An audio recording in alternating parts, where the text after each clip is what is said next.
Welcome to this video. My name is Oskar and I'm a developer from Sweden. Today I'm going to do an unboxing of the new Raspberry Pi 4 with 4 gigabytes of RAM. The first and biggest challenge was to open the box. I thought I could open it in the ends, but so was not the case. I have to open it from the main side. If I had looked carefully at the box, there was some small instructions to help me do this. But if I have to read something before I do something, then it's a big fail. I don't like to read instructions for obvious things.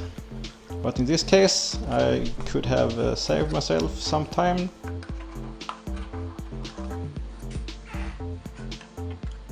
What are the main features with the new Raspberry Pi 4? The main features are the dual screen 4K support.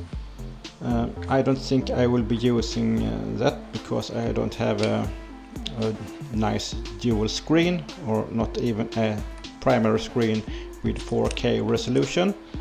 But options for the future is always nice to have. The things I'm more interested in is the 2 USB 3.0 connectors that can be very nice for connecting hard drives like SSDs or some large spinning Rust drives for building a network attached storage called NAS. The CPU and GPU has also got some substantial improvements. The number one feature for me with the new Raspberry Pi 4 is the big improvements in memory capacity. Previously it was 1 gigabyte and now it has 1, 2 or 4 gigabytes.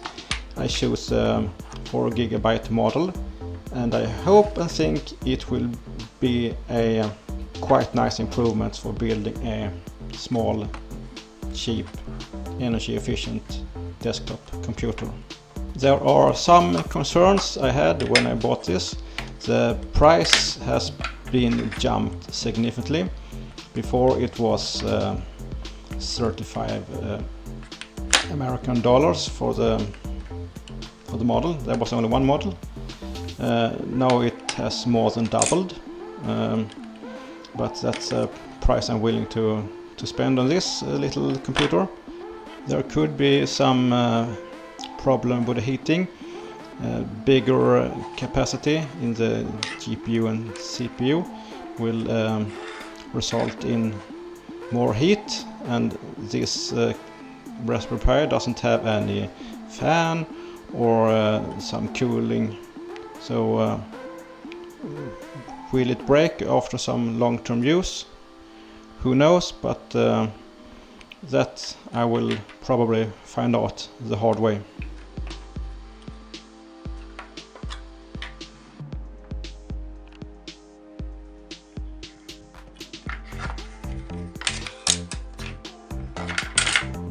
Will the new Raspberry Pi 4 fit in the old Raspberry Pi 3 case? Sadly, that's not the case, literally speaking, because the 2 micro HDMI connectors are a little bit more wide than the previous HDMI connector, and the Ethernet port and USB ports have switched place, so there is some kind of plastic piece that's in the way. But if you're a crafty fellow, you can maybe make some adjustment to the standard Raspberry Pi case, or wait some period of time, weeks, months maybe, and they will put out the official Raspberry Pi 4 case for this new little magic little computer.